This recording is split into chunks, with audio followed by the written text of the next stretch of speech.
Su sustancia está hecha de evocación, recuerdo, rememoración y de lo que toma del porvenir. Porque es una parte fundamental de nuestra identidad. Somos nuestra memoria. El programa de Lina que nos lleva de viva voz con los especialistas. Muy buenos días, esto es Radio INA. Me encuentro en la conducción, José Luis Vera. La Secretaría de Cultura y el Instituto Nacional de Antropología e Historia los invitan a acompañarnos en la emisión de la serie Somos Nuestra Memoria. Contamos en esta ocasión con la presencia del doctor Bernardo Robles. Muy buenos días, Bernardo. Gracias, José Luis. Bienvenido a los micrófonos de Radio INA. En este caso, el día de hoy vamos a desarrollar el tema SIDA y antropología. Muchas gracias por aceptar. Gracias a ti por la invitación. Uh-huh. Bien, pues vamos a hablar de un tema que tiene 1000 matices que involucran el problema salud-enfermedad, la salud pública, la estigmatización de ciertos padecimientos, en fin, hay muchos temas. Además lo vamos a hacer desde la antropología, pero me gustaría empezar planteando que pudieras hacer una exposición breve sobre, digamos, los antecedentes de la aparición, el desarrollo y la proliferación del SIDA, ¿no? Yo creo que se trata de un tema que es, lo hemos dicho alguna vez, un tema antropológico global, pero me gustaría empezar con la información básica, ¿no? ¿Cuándo surge, más o menos? ¿Qué es? Datos básicos para luego pasar poco a poco hacia el tipo de reflexiones y el trabajo que has venido realizando sobre el tema. Claro, José Luis, gracias. Obviamente gracias a Radio INA por la invitación. Efectivamente, si bien este tipo de enfermedades son muy nuevas al día de hoy, ¿no? Estamos pensando 40 años, cuando hay otras enfermedades que tienen muchísimos más años, décadas, casi siglos. Y en el caso del VIH en particular, yo creo que más adelante podremos ir diseccionando los términos. Hablar de SIDA, en este caso, es hablar de una enfermedad íntima que se presenta en el cuerpo, que se presenta en no solamente el individuo, sino también en la sociedad. Y los primeros casos registrados son a finales de los 70, 79, 80, uh-huh. En Los Ángeles y en California, pero es hasta 1982, 83 cuando ya se da a conocer el virus como tal, ¿no? Hay estudios de algunos investigadores como Montgomery que empiezan a encontrar rasgos de ciertas personas que iban a los centros de salud con características muy raras, porque llegaban con el sistema inmunitario completamente deprimido, ¿sí? Claro. Y era una situación que solamente se presentaba con ancianos o con niños muy jóvenes, ¿no? Con infantes. Y esto estábamos viendo, o se veía en ese momento, que sucedía con hombres de mediana edad, ¿no? Y uno de los puntos principales, y de ahí nace mucho esta estigmatización, es que se da principalmente en grupos de hombres que tienen sexo con hombres. Se dio inicialmente, o se detectó. Exacto, uh-huh. Se detecta primero en los centros de salud, en donde llegan homosexuales, gays y hombres que tienen sexo con hombres, uh-huh. Con una situación bastante rara, como lo que estaba comentando ahorita, con algunos síntomas que no estaban claros para personas de esa edad, y de ahí nace esa estigmatización con grupos homosexuales, ¿no? Con algo que tiene que ver con la sexualidad humana. Totalmente. En principio, ¿no? Y todo lo asociado, ya sabemos, a la sexualidad humana. Fíjate, José Luis, que muy al principio, ¿no? Al principio de la enfermedad se denominó como cáncer gay, ¿no? Como cáncer rosa se le llamaba también, uh-huh. Porque inmediatamente a las personas las afectaba y se las llevaba, ¿no? Se las llevaba inmediatamente. Muy bien. Claro, pensando en que es algo que surge a finales de los 70s y principios de los 80, pues sin duda es un proceso, un fenómeno que habrá afectado no solo a la gente afectada propiamente por la enfermedad o por la presencia del virus, uh-huh. sino la sexualidad general de toda una generación y todas las generaciones surgidas, digamos, desde entonces para acá. Si uno ve a lo largo de la historia, pues hay esto, hacia referencia a otras enfermedades antiguas que fueron consideradas pandemias en diferentes momentos de la historia, ¿no? La viruela, en fin, muchas enfermedades. Y del SIDA se ha hablado como la gran pandemia del siglo XX. ¿Qué podrías comentar al respecto de esta percepción sobre el SIDA en ese sentido? Claro, fíjate, como lo estábamos viendo hace ratito, si bien empieza a afectar a grupos homosexuales, ¿no? Los primeros que son diagnosticados, al día de hoy ya podemos hablar que es una enfermedad que afecta, aunque afecta principalmente a la zona subsahariana, que es en donde hay actualmente mayor índice de personas con esta enfermedad, pues también la enfermedad se presenta en todos los rangos sociales, se presenta en todas en todos los matices, ¿no? Por así llamarlo, tanto en hombres, en mujeres, en niños. Y de ahí su apelativo de pandemia, ¿no? Porque no solamente afecta a un sector, sino que puede afectar, lo vimos en algún momento en el caso de Magic Johnson y de algunas celebridades, pero también hicieron visible un poco visible esta enfermedad, el mismo Freddie Mercury, ¿no? Claro, ahora. Entonces, esta enfermedad se vuelve como espectacular, por así llamarlo, y entonces se ve que no solamente afecta al sector de hombres homosexuales que van a bares, ¿no? Sino que puede afectar a cualquier persona. De ahí entonces un apelativo de pandemia, pero también de ahí su peligrosidad. Claro. ¿No? Porque entonces no se permite que sea un apelativo para un sector, sino que ya puede dirigirse a cualquier persona. Poco a poco iremos entrando, digamos, a los enfoques antropológicos, pero un poco para tener claro esta problemática, los primeros casos detectados, los sectores inicialmente afectados y por lo tanto estigmatizados, en fin. Yo he leído muchas teorías sobre su origen, ¿no? Incluso algunas que hacen referencia a zonas de vacunación masiva de ciertas enfermedades justo en el área subsahariana, donde ahora hay núcleos fundamentales. Pero, ¿qué se sabe a ciencia cierta sobre su origen?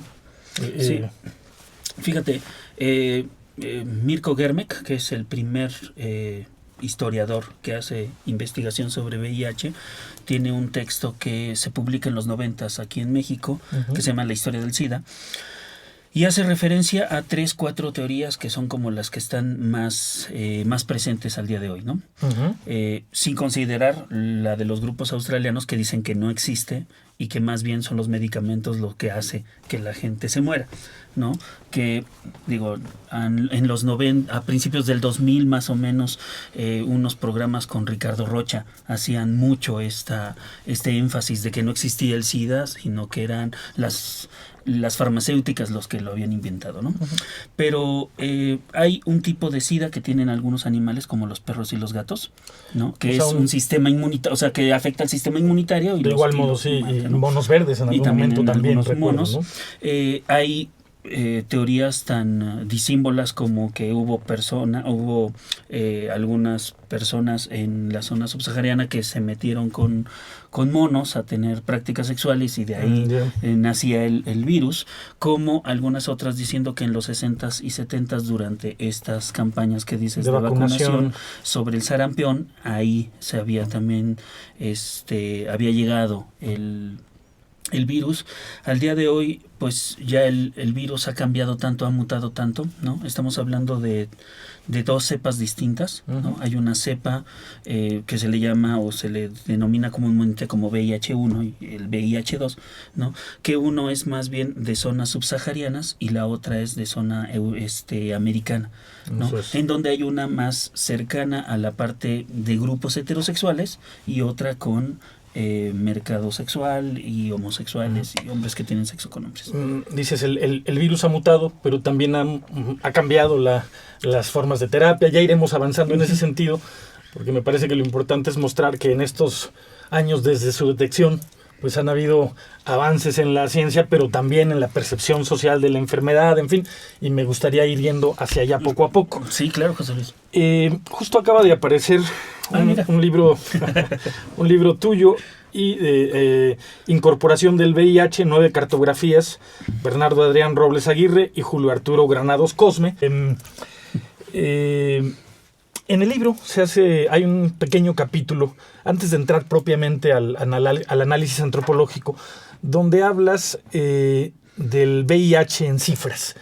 Es decir, ya lo caracterizamos como pandemia, pero la pandemia tiene que ver, sí, con una cierta percepción, pero también finalmente con números. Y aunque la situación ha cambiado, pues inicialmente, digamos, las personas afectadas directamente, o sea, no había terapia que pudiera curarlas.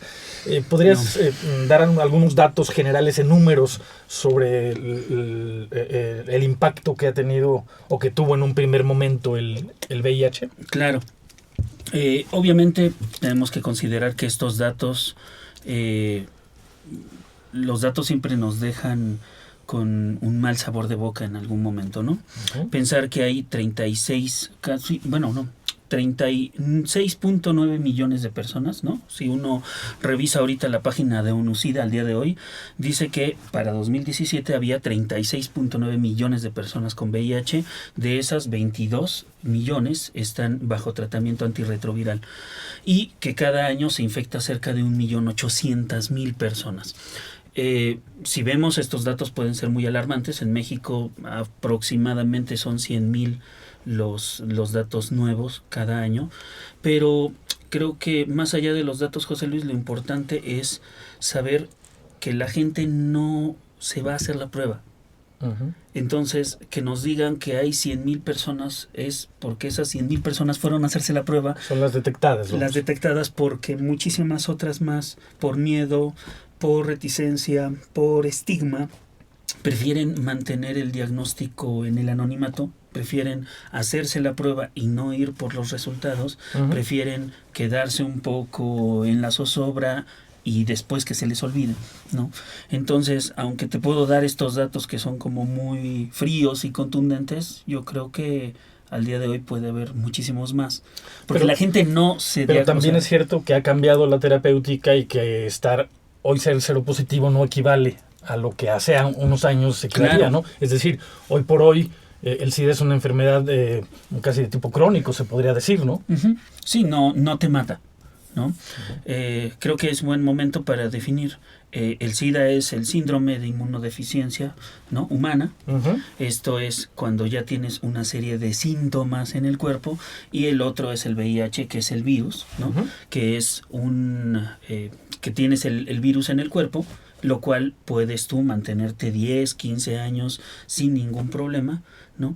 Y después algo te detona en el cuerpo que te va causando ciertos síntomas, ¿no? Que puede ser sarcoma de Kaposi, que es una especie como de manchas en la piel que se te abre, candidiasis, que es como una especie de algodoncillo en la boca, empiezas a tener cacaxias, ¿no? Empiezas a bajar mucho de peso, bajas mucho de peso, ¿no? Entonces hay una serie de casos y de datos que el cuerpo que se van mostrando manifestando, en el cuerpo, ¿no? Se van manifestando, y eso obviamente permite que el cuerpo empiece a estar cada vez más dañado, ¿no? Pero uno puede vivir con VIH, al día de hoy puede uno vivir toda la vida, ¿no? Me parece importante mencionarlo porque, hay una historia del SIDA, y ahora vamos a enfocar o ir llevando poco a poco al tema de la experiencia de vivir con el virus. Uh-huh. Y justamente me parece importante mostrar cómo esa experiencia seguramente ha cambiado, pero hacia allá vamos, ¿no? De acuerdo. Muchas de las preguntas que te he hecho hasta ahora pues tienen que ver propiamente con las características del virus, de la enfermedad propiamente, un poco temas que pasan por la discusión sobre el problema salud-enfermedad, la salud pública, en fin, una serie de temáticas en ese sentido. Pero tú has entrado al estudio del SIDA desde la antropología. O sea, la investigación sobre el SIDA y sobre la experiencia de vivir con el virus trasciende, el ámbito meramente médico. Sí. En ese sentido, me gustaría preguntarte ¿qué aporta la antropología al estudio de este proceso, de este fenómeno? Gracias por preguntarlo, José Luis. Fíjate, si bien cuando uno estudia antropología, ¿no?, se siente con muchos, como con muchas barreras, porque, no sé, en un momento determinado me interesó mucho este tema porque un profesor que nos daba genética, ¿no?, en esos años murió de esto, ¿no? Víctor Macías se llamaba. Y a mí me sorprendió mucho porque yo pensaba, si él está haciendo en ese momento él estaba haciendo una tesis en el CIMBESTAF, precisamente sobre el VIH. Y muere de esto, ¿no? Entonces me llama mucho la atención porque digo, ¿cómo es posible que estás trabajando estos temas, que los conoces a fondo, y estás muriendo de esta enfermedad? Ajá. ¿No? Entonces, obviamente lo que nos deja la antropología es que una cosa muy clara es lo que estudias y tu profesión, y otra todos los aspectos personales por los que pasas. ¿Pero qué aporta la antropología al estudio del SIDA? La experiencia individual de cada persona. Eso es lo que... Okay. Coméntalo. Ya. Bueno, era... creo que la experiencia de conocer el virus desde adentro, conocerlo en su individualidad y también con los grupos sociales con los que se identifica. Yo digo, hay muchas áreas de investigación, pues básicamente desde que surgió. Muchas son de corte estrictamente biomédico, pero entonces tú estás trabajando sobre la experiencia. Efectivamente. Desde la antropología. Sí, cómo las personas viven su diagnóstico, cómo lo sufren, cómo se agobian, pero también cómo lo gozan, cuáles son las partes que identifican como importantes dentro del virus, ¿no? ¿Cómo lo gozan? Sí, claro, porque fíjate, me ha tocado hacer entrevistas en profundidad con todos los sujetos con los que trabajo, ¿no? Entonces, cuando ellos me cuentan sobre su día a día, ¿no?, hay aspectos en los que no dejan de agobiarse por tener el virus, pero después de un tiempo, después de vivir muchos años con este diagnóstico, de darse cuenta que no se van a morir, empiezan a darse cuenta que también se puede disfrutar, ¿no?, que también pueden tener una calidad de vida bastante aceptable, ¿no? Y cuando ellos me cuentan, ¿no?, una de las entrevistas que me sorprendió mucho y que ellos me dijeron, yo estoy contento de tener el virus, ¿no?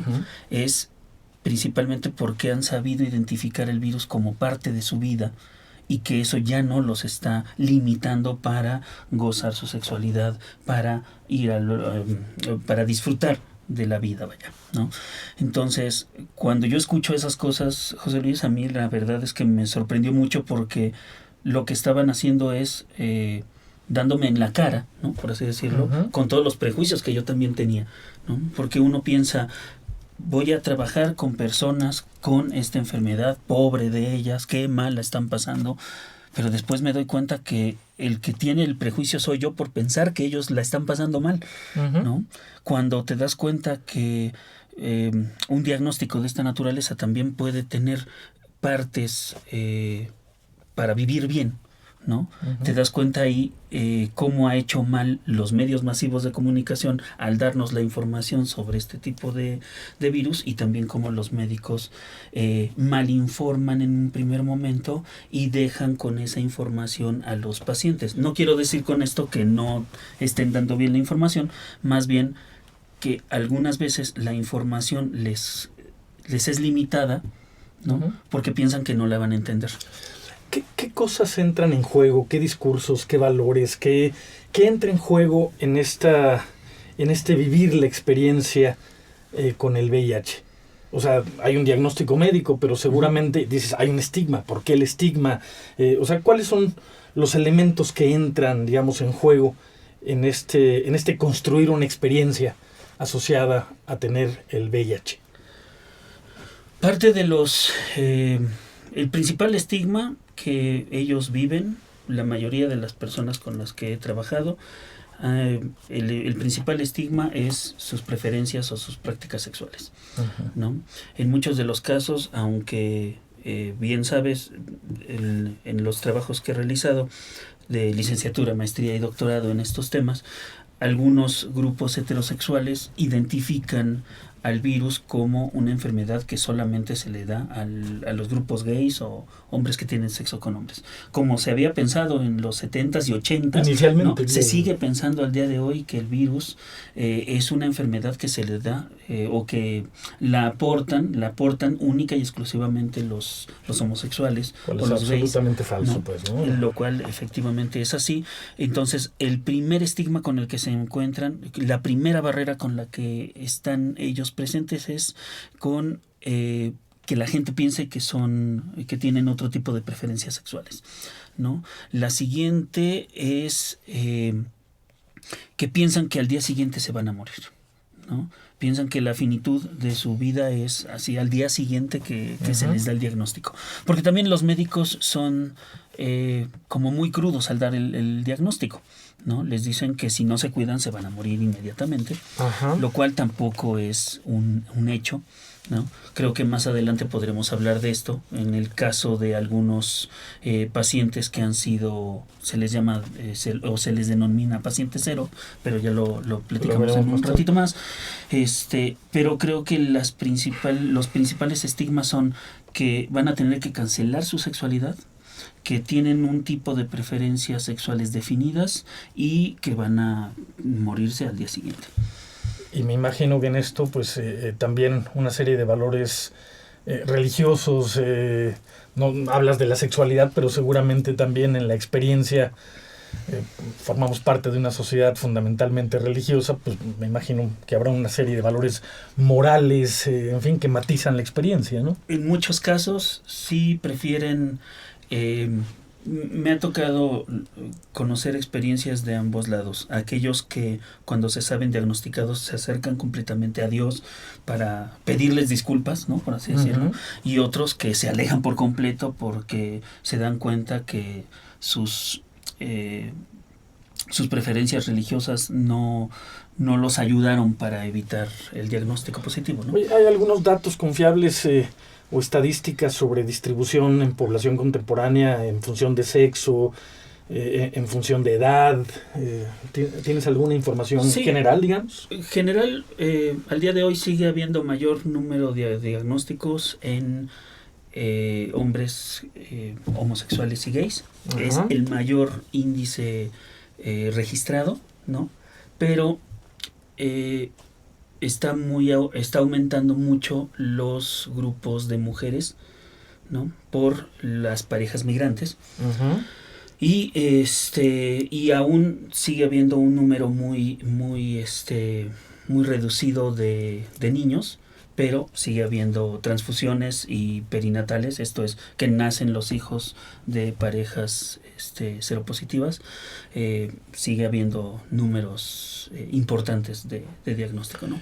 ¿Tú piensas que en la experiencia de vivir con el virus, digamos, esta experiencia ha cambiado en función, por ejemplo, del desarrollo de técnicas que han mantenido en control al virus, o incluso hoy por hoy pues han salido noticias a propósito de la erradicación, ¿no? La no detección del virus? Digamos, la experiencia de las personas con el VIH ha cambiado consecuentemente y al ritmo que han ido cambiando estas cosas, porque decías en un primer momento pues casi se traducía en despedirte, ¿no? Ahora sabemos que es una enfermedad crónica. ¿Qué tanto hay una correspondencia del cambio o no de la experiencia vital de vivir con el virus? Sí, fíjate, lo comentábamos hace un momento. Tiene 40 años en la vida pública el VIH, ¿no? Y en esos 40 años todos los modelos epidemiológicos se han modificado mucho. Si bien en un primer momento el virus, son 4 enzimas las principales causantes del virus, los antirretrovirales servían para ir inhibiendo cada una de estas 4 enzimas. El medicamento lo tenías que tomar cada 4, cada 6, cada 8 horas. Entonces, o sea, un medicamento cada 4, uno cada 8, uno cada 12. Entonces al final del día tomabas cerca de 8 o 9 píldoras, ¿no? Para evitar que el virus se siguiera reproduciendo en el cuerpo.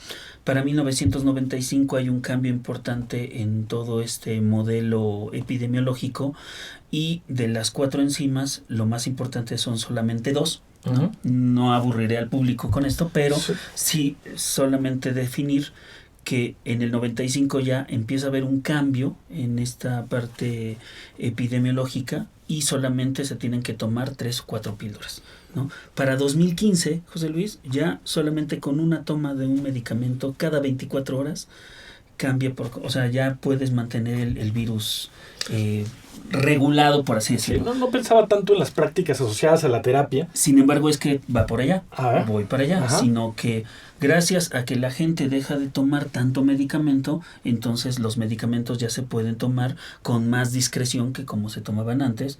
Entonces ya la gente no necesita preocuparse tanto por estarse medicando.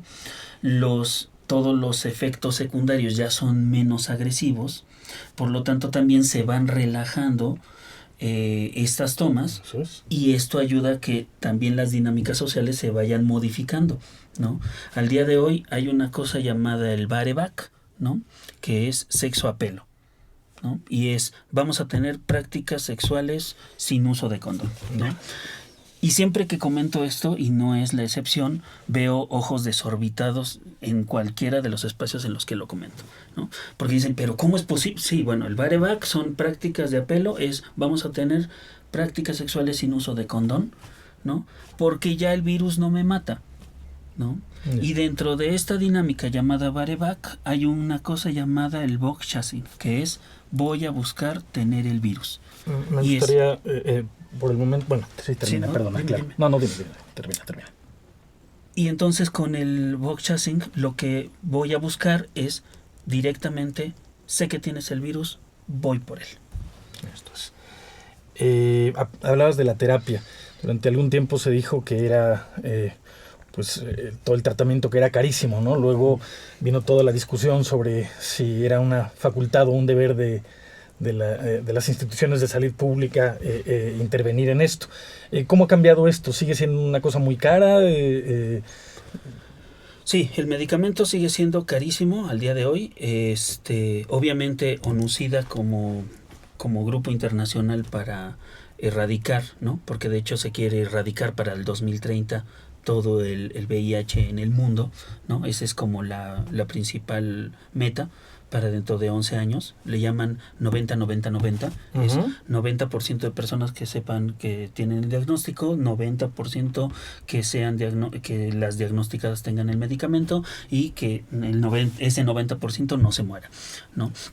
Entonces se está tratando de llegar a ese 90-90-90 para el 2030, y es demasiado próximo, ¿no? Sí, ya pensaría, ¿es viable? No, porque bueno, esto también se había pensado en el 2000, que una de las primeras metas era erradicarlo para el 2015. Eso hace 4 años y pues no ha sido posible. Pero ha habido cambios en esa dirección, ¿no? También. Sí, y ahorita actualmente los medicamentos han cambiado mucho para bien, en el contexto de vamos a medicalizar a la mayor cantidad de gente diagnosticada. Como te decía, si el 36.9 personas viven con VIH, 21.9, o sea que 22 millones son las que están tomando el medicamento actualmente, ¿no? Sí. Sin embargo, obviamente los medicamentos son muy caros. En el país se dan de forma gratuita con ciertos protocolos de salud, pero aún así sigue habiendo desabastos muy amplios, muy grandes, muy amplios, también dependiendo de las políticas públicas que se vayan presentando. Claro. ¿Desde hace cuánto las instituciones de salud pública han intervenido en proporcionar este tipo de tratamientos? El sector salud lo está dando a partir de que los pacientes están en un rango específico de salud, ¿no? Se le llama los CD4, ¿no? Uh-huh. Que es dependiendo cómo esté tu sistema inmunitario, y a partir de un cierto nivel se les empieza a dar los medicamentos. Actualmente en el país se dan a partir de las 500,000 unidades, esto es que tu cuerpo se encuentre en un estado sano, pero con necesidad del medicamento. Esto es.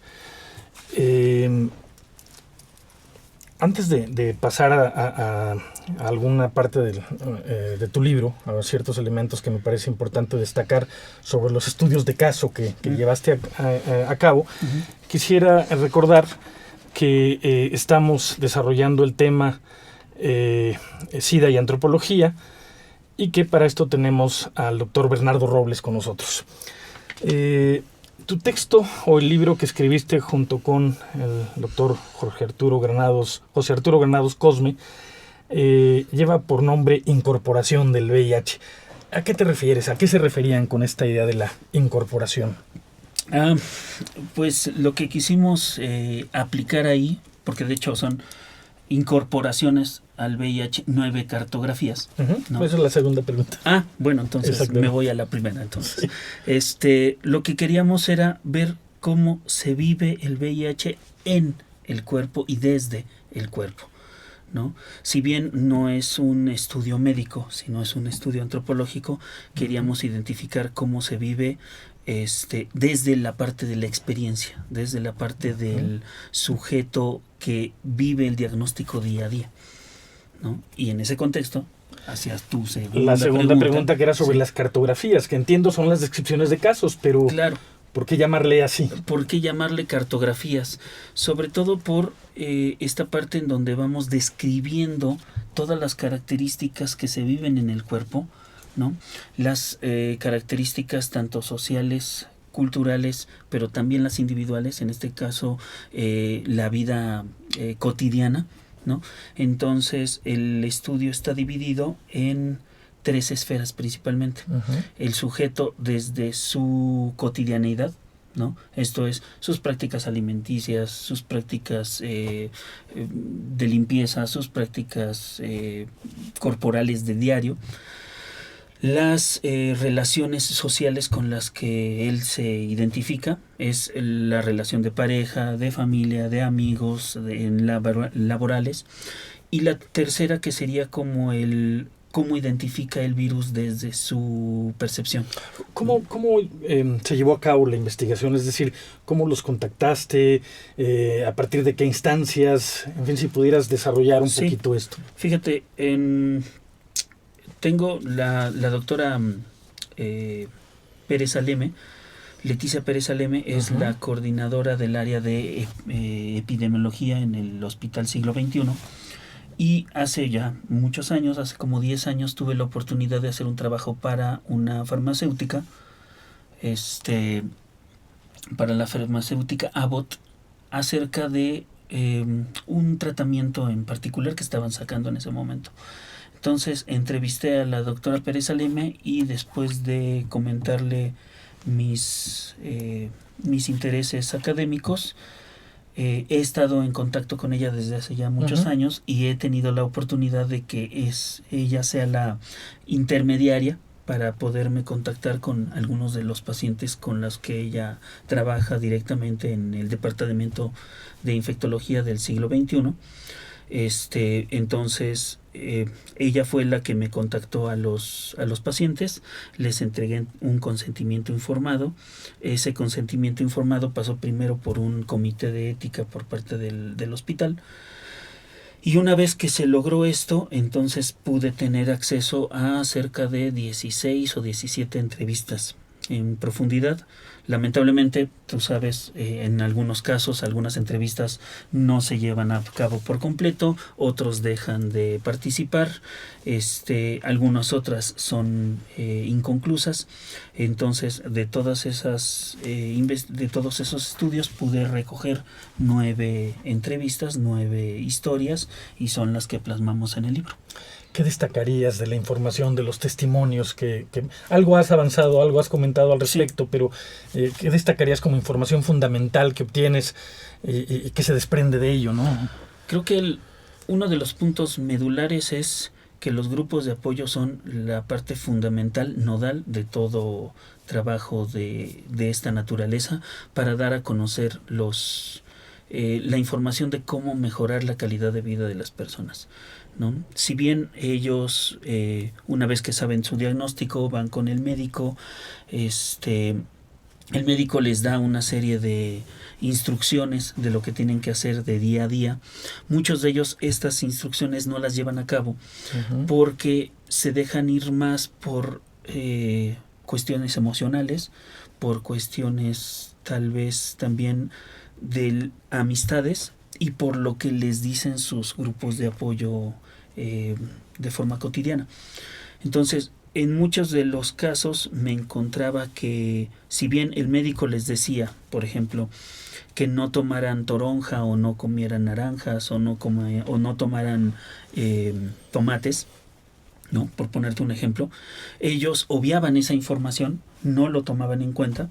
Decían, bueno, me dijo el médico que no tomara toronja, tal vez porque puedo bajar de peso. Entonces, como no quiero bajar de peso, no comer toronja. En el aspecto médico en particular es porque la toronja, como la naranja y otros betacarotenos, son inhibidores naturales de la proteasa, que son los medicamentos que ellos tienen que tomar. O sea, digamos que interfieren en la efectividad de los fármacos. Efectivamente. Esto es. Sí. Entonces, el médico no les da esta información tan fina. Simplemente les dice, no debes de tomar toronja y se acabó. Sí. Ellos, como en un imaginario colectivo, piensan, no tomo toronja porque voy a bajar de peso, entonces cuando quiera bajar de peso tomaré toronja, ¿no? Sin embargo, cuando ya se acercan con los grupos de apoyo y los grupos de apoyo les dan información relevante, ellos en ese momento les cae como el 20, ¿no? Para todos aquellos menores de 20 no sabrán qué es eso, pero para todos los demás les cae el 20, ¿no? Sí, y sí. se dan cuenta que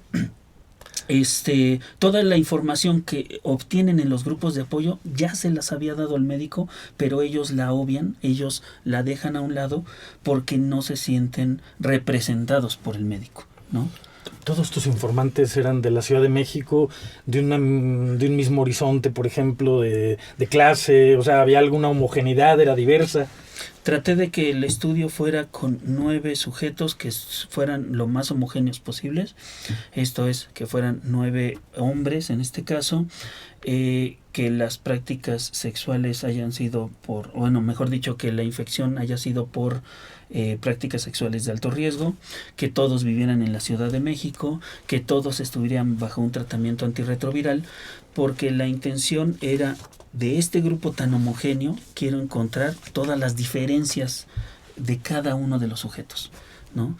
Y cómo, aun y que este grupo puede ser muy parecido, ¿no? Uh-huh. Todos son de 20 a 25 años de edad, todos tienen de preparatoria a universidad terminada o trunca, bueno, tienen cierto nivel educativo como básico. Todos ellos describen su diagnóstico y experimentan el virus de formas completamente diferentes, ¿no?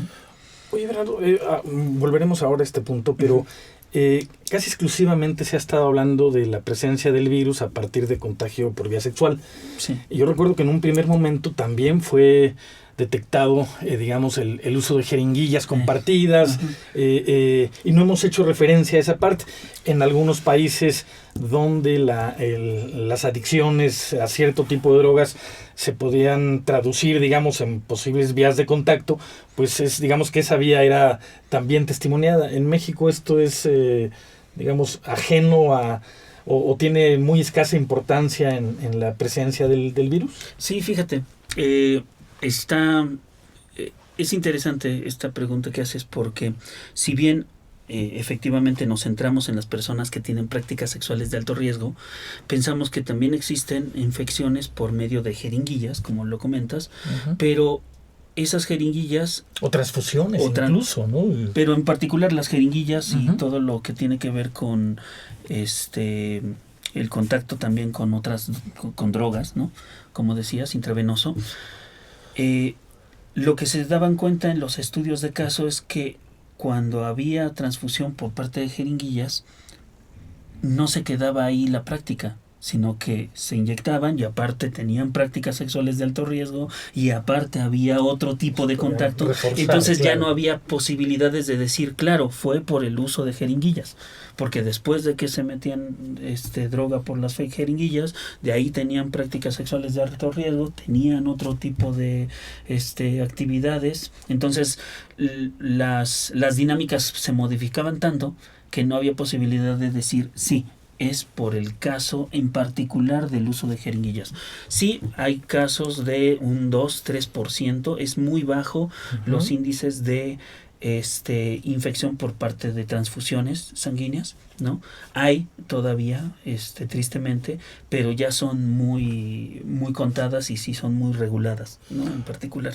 Una cosa que me gustaría destacar, porque luego a veces la información es ambigua, ya hiciste un poco referencia a ello, que una cosa es desarrollar la inmunodeficiencia y otra cosa es ser portador del VIH. En ese sentido, la propia noción de enfermo, digamos, tendría que matizarse, ¿no? Un portador de VIH es eso, pero no, mientras no desarrolla la enfermedad. En fin, ¿cómo enfocarlo esto? Sí, creo que la forma sería, una cosa es estar diagnosticado como seropositivo, tienes el virus, estás asintomático, esto es, no presentas ningún tipo de enfermedad, ¿no? Y bueno, obviamente ya que esta enfermedad se puede ir desarrollando, se puede ir desarrollando en el cuerpo, entonces vas a generar SIDA. Hay posibilidad de que teniendo SIDA puedas regresar a ser VIH con los medicamentos, con el uso de medicamentos, porque todo este tipo de situaciones se puede controlar muy bien por parte de los antirretrovirales. Pero pues se sigue pensando que hay que una persona con SIDA lo siguiente tendrá que ser que se muera, ¿no? Dices, pero sabemos que no es cierto, ¿no? Sí.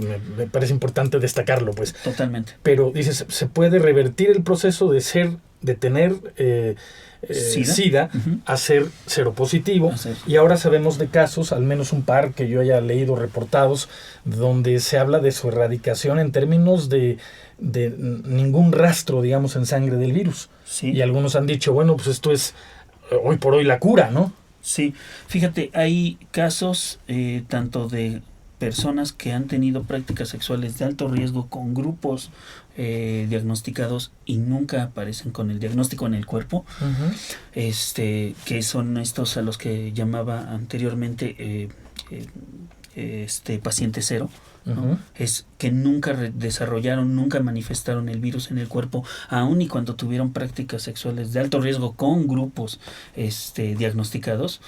Pero pues también siempre son casos muy pocos, muy aislados. Estos casos de los que tú me estás comentando, José Luis, claramente... Uno muy reciente, además, ¿no? Sí, hace un par de meses. Casi mucho, un mes, cuando mucho, una cosa por el estilo, ¿no? Ajá. Lo cual obviamente deja muchas aristas ahí abiertas, porque lo que estamos viendo es que el virus ha mutado tanto que no sabemos qué tipo, bueno, no es que yo no sepa, más bien no sé qué tipo de cepa es la que se está manejando para saber si estas personas ya no van a desarrollar el virus. Obviamente es todavía muy temprano para saber si este tipo de personas no van a desarrollar no van a desarrollar el virus, ¿no? Si bien en un primer momento las personas que tenían el virus podían pasar hasta 10 años sin necesidad de ningún tipo de medicamento. Al día de hoy este virus se ha modificado tanto y los medicamentos antirretrovirales han permitido tanto estos cambios que el mismo virus ha ido mutando, ¿no? Lo que te comentaba hace rato, una persona puede buscar tener el virus, ¿no? Ya que lo tengo, entonces me empiezo a medicar. Ya que me empiezo a medicar, entonces pues ya soy portador, así que ya podría tener prácticas sexuales de alto riesgo sin ninguna necesidad de usar condón. ¿Cómo entender esto, Bernardo? O sea, sí. Gente que se ha visto afectada, diagnosticada, que ha tenido una experiencia a veces estigmatizante, empiezan a cambiar las terapias, empieza a convertirse esto en una enfermedad crónica con tendencias posiblemente, y esperemos en esa dirección, a su erradicación. Pero dices, surgen entonces prácticas distintas de alto riesgo, el bareback que hacías referencia. Sí, sí. ¿Cómo entender esto en una persona que se ha visto afectada y que ha tenido ese proceso, digamos, de la experiencia? No sé, me parece interesante y me parece que esas son de las cosas que estoy estudiando precisamente ahora, José Luis, porque llama mucho la atención cómo puedes estar buscando tener el virus, ¿no? Sabes que ya no te mata, bueno, ahora vamos a tenerlo, quiero tenerlo para entonces ya no necesito estar en la zozobra de saber si me infecto o no me infecto, ya lo voy a tener.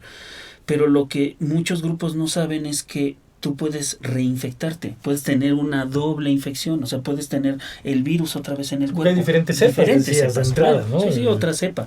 Entonces, eso también no nos va a permitir erradicar el virus, ¿no?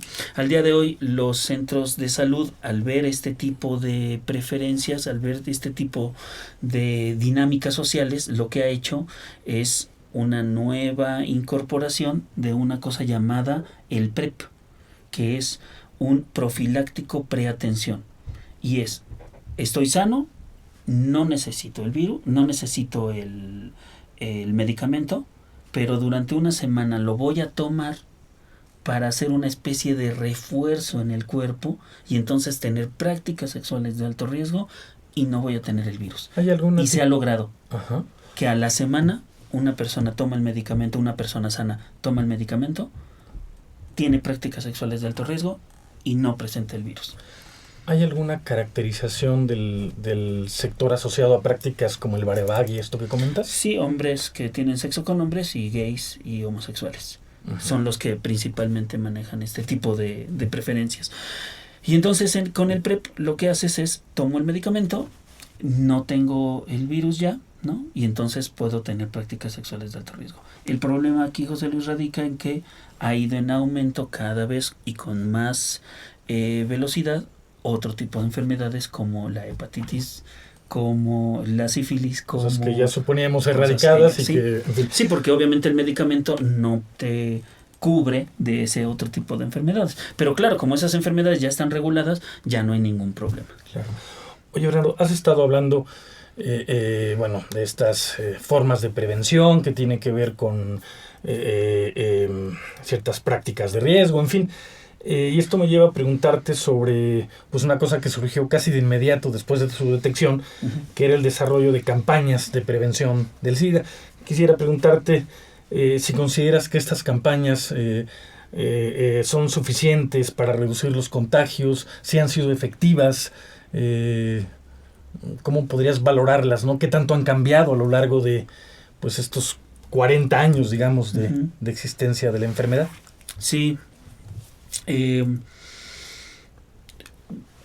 varios foros, tú has visto, cuando presento este tipo de investigaciones, me gusta mucho poner imágenes que aparecen y que que aparecen en la red. Si uno le pica ahí en internet VIH/SIDA, puedes ver imágenes muy cruentas, dantescas, ¿no? Casi imágenes bastante desoladoras de personas que viven con el virus, que están casi muriendo. O en otro caso, por ejemplo, me gustó mucho ver una imagen de una nota que dice: el SIDA es un asesino en masas, ¿no? Y aparece una chica y atrás de esa chica aparece Saddam Hussein o Hitler o aparece Stalin, ¿no? Como parte de las campañas. Como parte de las campañas, en donde dicen el SIDA es un asesino en masa como esto, ¿no? Pero entonces lo que me estás diciendo es, si yo soy un diagnosticado, ¿yo soy Hitler? ¿Ya? Si yo estoy pensando que tengo el virus, ¿yo soy Saddam Hussein? Entonces, ante el miedo de saber si voy a estar o no diagnosticado, mejor no me hago la prueba, ¿no?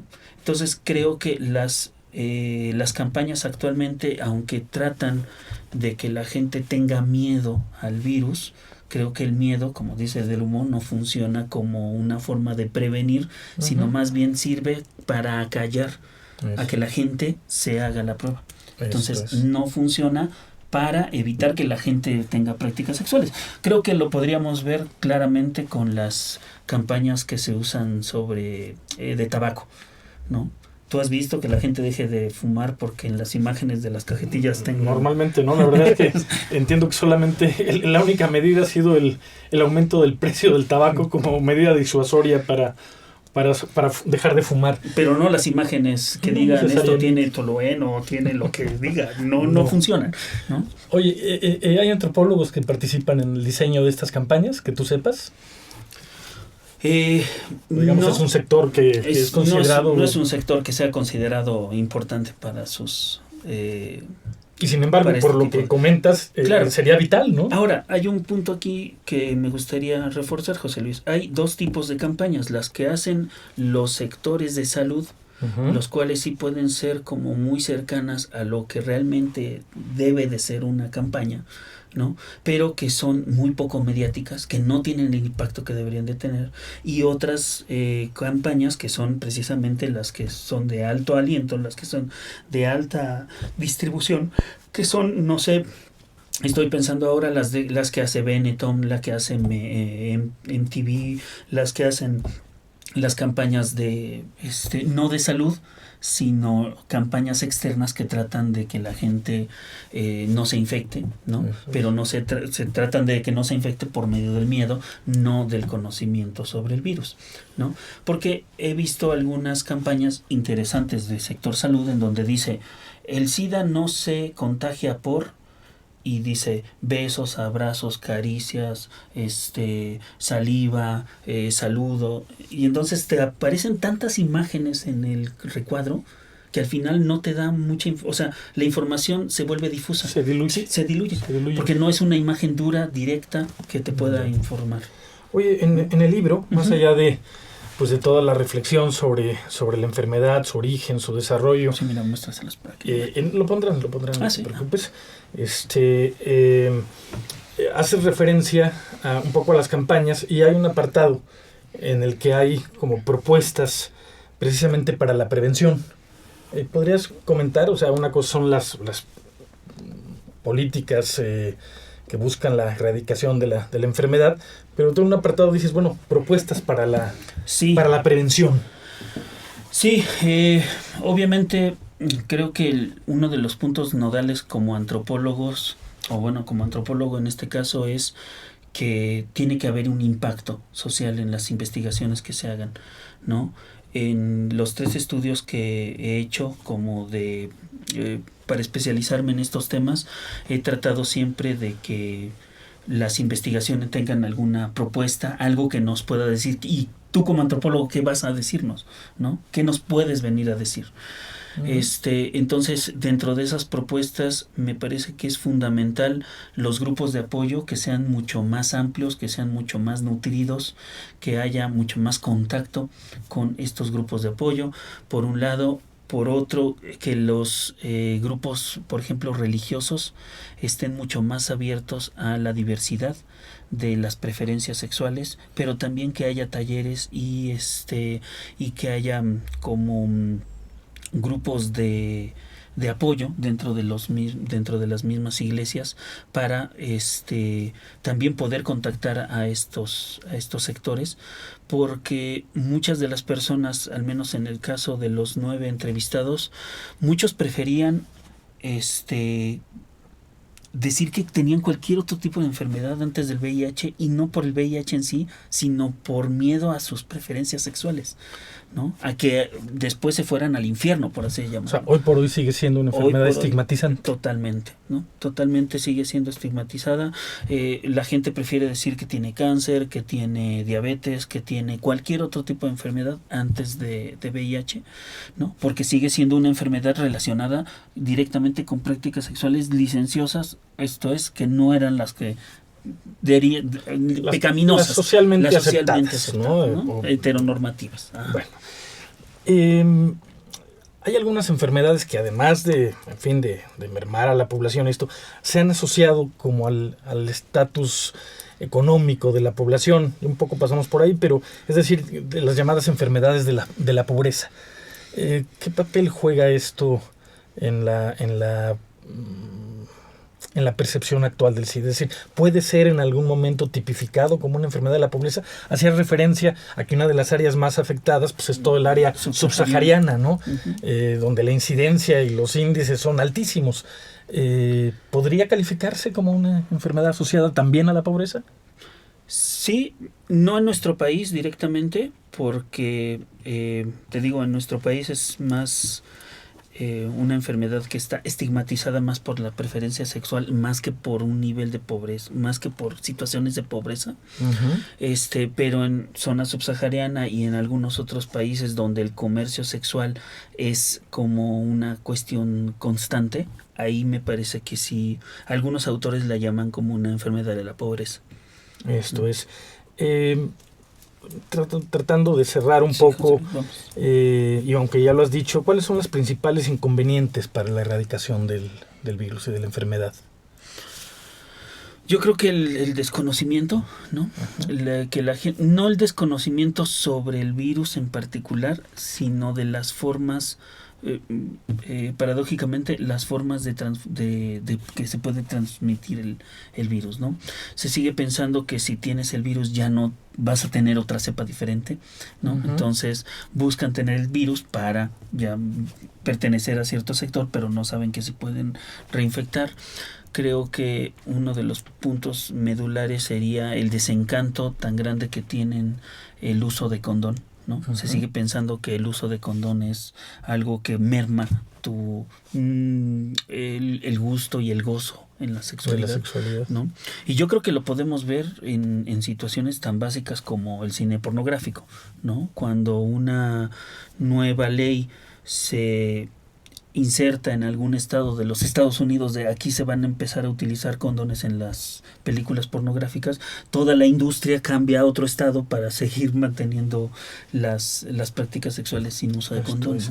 Oye, antes de cerrar, casi ya terminamos, quisiera hacerte un par de preguntas más, y una tiene que ver con digamos los rangos de incidencia en espacios urbanos o rurales. ¿Hay alguna distinción que valga la pena mencionar?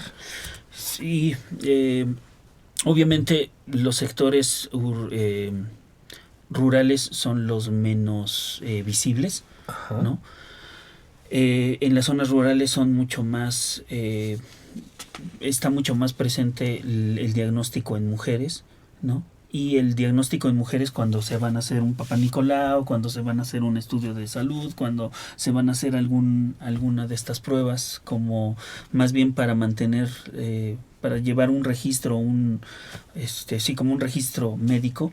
En ese momento sale o aparece el diagnóstico, ¿no? Entonces las zonas rurales son las más afectadas al día de hoy porque son las que menos se hacen pruebas, y cuando se hacen pruebas son las que más mujeres aparecen diagnosticadas. No tenemos la información necesaria en realidad hoy por hoy. No, porque también como este tipo de pruebas no es una prueba obligatoria, ¿sí? Claro.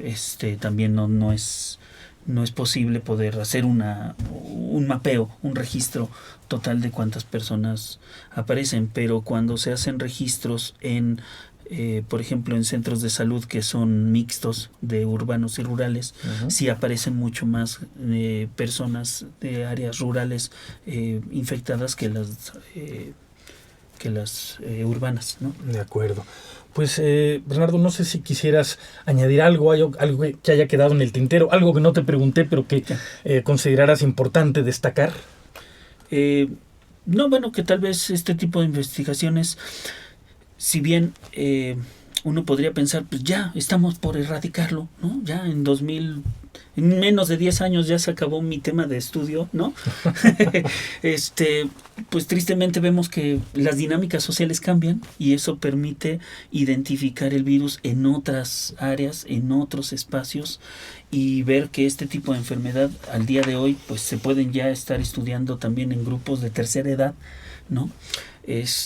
Porque ya hay personas de la tercera edad con el virus desde principios de los 90s, entonces creo que ese es un tema interesante de estudiar. Claro, en realidad pues es un vuelo general sobre el proceso. Seguramente hay 1000 temas que se podrían desarrollar de un modo más abundante.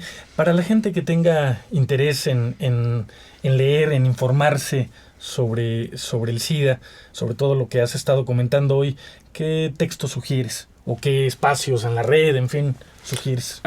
Pues, a ver, déjame ver, esa no la tenía. O libros preparada. básicos que tengan una información actual, adecuada, en fin, disponible. El primer texto que me viene a la cabeza es precisamente el que te comenté hace rato, el de Mirko Germek. Está en siglo XXI, es del 91-92. Él hace un estudio muy general para los 90s de cómo estaba ¿El libro se llamaba? el virus. Se llama Historia del SIDA. Historia del ¿no? SIDA.